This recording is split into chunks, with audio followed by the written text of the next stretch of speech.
Assalamu alaikum and welcome to our YouTube channel. You're watching the Sizzle review with Saba and Iza. Today we are going to review a very popular drama, and a lot of scenes have gone viral for this drama, and that's why me and Saba decided to watch it and review it for you. It's Musht.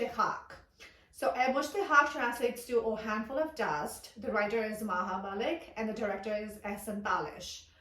Mustajab is played by Feroze Khan, and then Dua is played by Sana Javed. Bobby, Mustajab's mom, is Shakila. She's played by Ifat Umar. And then we have Dayan, Dua's brother, as Asad Siddiqui. And then we have Shiza as Nimra Khan. What do you think about Musht? I think it's very interesting. I find it very interesting and I am hooked. It basically is a story of two people coming together in marriage who are totally opposite. They're poles apart. Bobby is kind of, living in America, and we see that he doesn't have a father in his life, and his mother basically raised him. He's a bit narcissistic. He's westernized, complicated, conflicted. I feel like he's very temperamental. He has anger management issues. Definitely. He's a go-getter kind of guy. He believes in planning everything out. He doesn't believe in fate. And he's very toxic and abusive. And I feel like he's very confused. Like he doesn't know a lot of things. And then we have Dua, who... Dua, on the other hand, is she's portrayed as completely opposite of Bobby. She's very simple, educated. She's very sure of herself. She knows what she wants and she knows what she likes. She's very religious. She has strong morals. She's steadfast. She's doing her master's in Islamic studies, and she's very confident and a practicing Muslim. Right.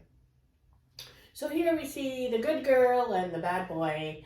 Once again, the good East versus the evil West. Yeah. So, and then some of the themes are obsession is not love. Yes. Yeah. Righteousness versus wrongdoings.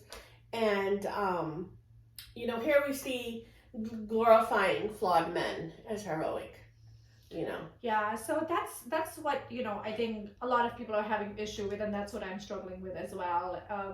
It's not love. What they're showing as Bobby, it's an obsession. And if he loves anyone, it's himself. It's not Dua. Right. And he, so girls, if they feel like, if a boy is, controlling them and possessing over them, they think it's love, and they're confused about that. Even Dua says to her mother-in-law that Eastern girls will do whatever it takes to fulfill their relationship. Like they will sacrifice and do whatever. They're not going to give up on a relationship. And what kind of message is that? That even if your relationship is abusive and toxic, you're going to stay in it to make it work. Yeah. That's not the right message. And both the partners need to work on the relationship to make it work. Right. It cannot be one-sided. Like, I get that they're trying to portray this, as we've talked about before as well, this like very Eastern, very sidi sadi, naked kind of a girl. But the effort in the relationship should come from both parties. Definitely. Yeah. And I would suggest that if you are in an arranged marriage, get to know the guy. I mean, ask questions, What is your religious take? Like, are you a practicing Muslim? You have to, ask these questions before you step into something like this. I completely agree, and that's something that bothered me. I felt like they knew that he wasn't religious, and they could see even the family dynamics. Like if you see her mother, Dua's mother, versus the character that Ifat Rahim is portraying, Shakila. They're polar opposites. Yeah. And I feel like they're best friends. Best friend part you can still believe, but I feel like when you're going to marry, coming from an arranged marriage perspective, as a parent, when you're arranging for your child to marry, you kind of feel this out. You see that if mahalik jasal, the environment is similar, but I feel none of that happens, and they just marry this girl off because this boy is obsessed with her. Or he's, living in America, अच्छी बहुत बड़ी business है, पैसा है, बड़ा घर है. It's all, they see all these materialistic things. And you really need to look at the character. Yeah, you're absolutely right, because the mother, remember, she keeps on saying that, a lot of people are surprised that, you know, Bobby chose you. We are so blessed that he chose you. And I'm like, what does Bobby have? Nothing. He's like a flawed human being. But I think that's the money talking. That he, and even Bobby says to Dua, you should be so grateful that I am professing my love to you so much. But you know, does he know what love is? I mean, let's look at him. He broke all promises to Dua, right? Yeah. He's selfish in the fact that she doesn't want to go to America, but he's forcing her to go. Yeah. So he doesn't care about her feelings. Yeah. He doesn't want her to finish her school. He doesn't care about what she's studying. He looks down upon like that she's doing her master's in Islamic studies. Yeah. And so he's not respecting you as a human being, but he loves you. Right. And she even says to him that I need to finish my studies. I need to be in first place. You know, my position first hona chahiye. And he's like, your only position is in my heart. And it's going to remain there, and that's the only place for you is in my heart. I mean, you know, he's like being so manipulative there. So that brings me, let's talk about love bombing here, Sama. Okay. So a love bombing, for those who don't know, it's when a person, a narcissistic individual, gets obsessed with you, and he makes these big gestures of love, like he'll send you flowers, he puts all his attention on you for that particular period of time. He wants to own you, he wants to marry you as soon as possible, he wants you to make you his. He feels he loves you, but he wants to manipulate you, and he wants you to all to himself. And girls get confused. Exactly, because you know, who doesn't like that, all that attention on you? Like if somebody is throwing flowers at me day and night, I mean, that would be attractive.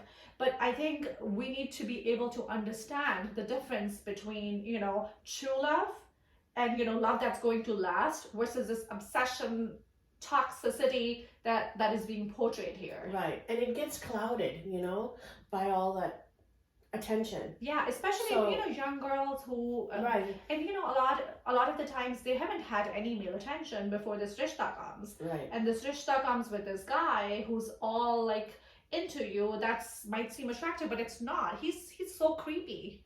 And he can't take no for an answer. Yeah. That's another thing. Oh, he has a meltdown. He has a temper tantrum like a 5-year-old when, you know, when she says no to him the first time. Yeah. I'm like, Bobby, come on, you're an adult. I know. And then he doesn't understand like simple things in Islam too, like taking off your shoes. He didn't know.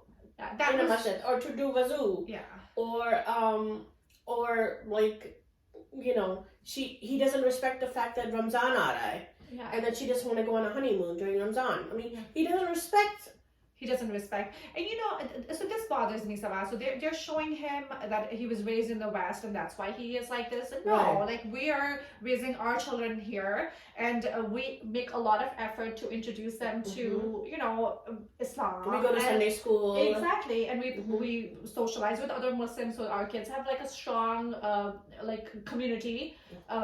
But you know, the way they portray it, it's some of stuff is super dumb. Like even if he was, unless he was transported to America as a baby and never saw like a Muslim in his entire life, which I doubt. Yeah, how does he not know how to do wudu? How does he not know what zikr is? How doesn't he know what mehram na mehram is?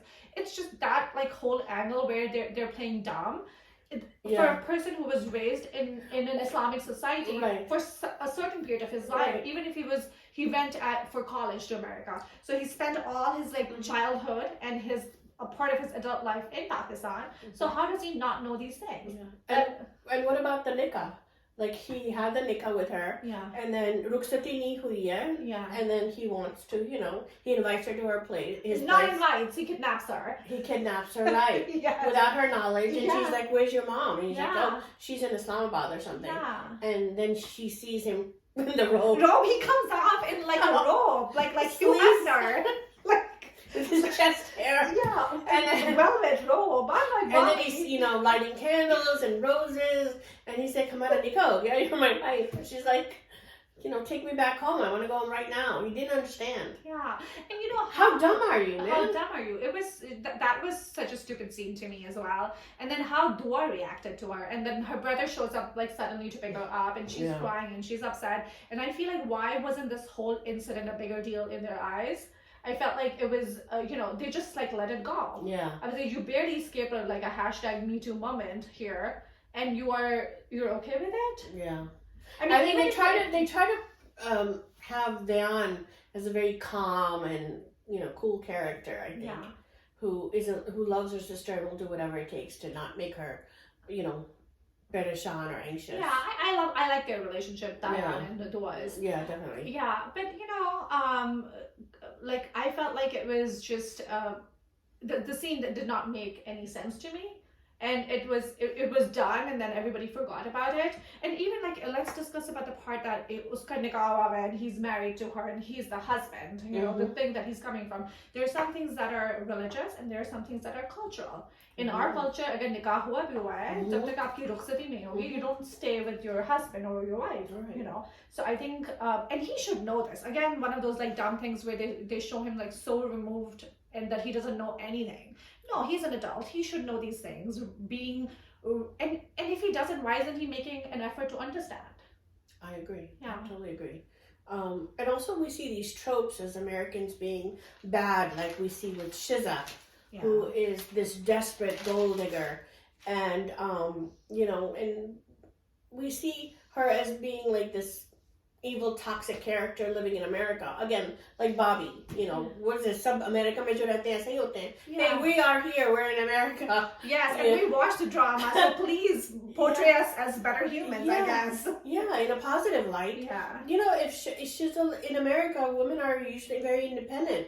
They're educated and they make their own money. They earn their own money. They don't go after rich men. And how does she get an airline ticket all the way flying to Pakistan? If she has no money, yeah, what's funny is that she is stalking him, just like he is stalking Dua. Oh, I did not see that connection. That's a good observation. Yeah, it's like she's treating Bobby like Bobby is treating Dua. Yeah. Right? Yeah. Oh, absolutely right. So let's talk about Bobby, like Mr. Job. I'm gonna say it like Dua, like she says it. But how about him being Bobby now? Yeah, changing your name like that just so you can fit in. Yeah. It's like he loses his Pakistani identity. Yeah. Your name is your identity, really, and he wants to change that. Yeah. Yeah. So we meet Imam Saab. Yeah. Who I feel like is every drama Ajkal has this Pir, Imam kind of figure, like we saw in Radar Muhabbat Aksir Bismil, this, person that they go to for advice. And so Imam Saab gives dua advice. He says, people of faith remain steadfast, they're patient and resilient. So she, takes his advice very seriously, and that's why she decides that she is going to do whatever it takes to make this marriage work. Yeah. So, now she's stuck. She's already married to him. Right, she's stuck. And now she knows, she's finding out stuff, like how the mom faked the heart attack. Yes, that was so manipulative. It was manipulative. But even then, she went to her the next day when she found out, and you think she was going to confront her, but she says, I will do whatever it takes. Yeah, but she talked in riddles. I was expecting more from that scene. Yeah. I was like, either if you went to the mom, either talk it out or just don't go. I was kind of confused by that scene. Yeah. To me, she comes across a little bit cold, too. She loves him, right? But she never says it. Like, she never feels it. Like, when he says, I love you too. Like, when they're on the phone, you use, I love you. And she never says, I love you too. She says, okay, and she hangs up. The I love you part, I'm okay with that. Because I feel like, especially in an arranged marriage where you don't know each other, the love develops gradually. Like, you don't, you're not going to fall in love right away. And then, with Bobby, it's complicated because I feel like the way he's treating her, I would have a hard time falling in love with a guy like that, So I get the part that where she is, holding it back. Yeah. So that is, I feel like that's fine. So another thing I see in these dramas is the same setting. We see the same house in almost like 5 or 6 dramas. Wahi sofa, wahi parda, everybody's sitting in the same house. You're making so much money now. Please get different set designs, or at least, please. Change the furniture around a little bit. Oh yeah, that reminds me the Bobby, when you go into the house, Bobby has the same pictures hanging in every room of the house. And let me tell all of those young girls out there who are, if you go to a guy's house and he has posed pictures of himself, like at the entrance, Red at flags. the staircase, in his room, like everywhere throughout the house. That's like a major red flag. That's a major narcissist. Run away from him and don't look back. Don't come back. Because I'm like, and then it's like again about the set design. They didn't even change the frame of the pictures. I was like, ordered a different frame. It's like the same 3 pictures, like at the entrance, the same 3 pictures in the bedroom. And I'm like, change it, please. Change it. Like, and they're still like so heavily posed. Yeah. So, Isa, how would you rate this drama? That's an excellent question. So I'm gonna rate it as a must-watch. Okay. And do you After we trashed it. After we try. So there's a reason. There's a reason I'm rating it as a must-watch. I feel it's a train wreck, and I feel like you cannot look away from it. And then I think it's just like that, like cultural, that like pop culture phenomena at this point. Mm-hmm. That if you are watching Pakistani dramas, you just gotta watch it. You know it's bad. You know you it's gotta terrible. find out what happens at the end. It hasn't you hooked though. Yeah, you know it's terrible, but you can't look away. Like Tiger King. You know, remember Tiger King back in the day? So it's like the Tiger King of Pakistani dramas. I'm gonna say that Bobby does need some panty with a good old chappal. But hopefully, I'm hoping that it will come. We're just reviewing episode 1 to 10, and then I'm hoping that when we watch, ahead, there's going to be some redemption. Yeah. What do you think, Sabah? I am also rating this as a must-watch only because I like the storyline. As far as I've never seen a drama have like a guy who's an atheist and a girl who's religious, and I think that dynamic is very interesting. I've just found the storyline different. That's why I think we should watch it. Watch it, yeah. Yeah. So this concludes our review for the Sizzle review. And please subscribe to our channel, comment and like. You must have a YouTube account to subscribe. This is Sabah. And this is Isa signing off. Thank you for joining us.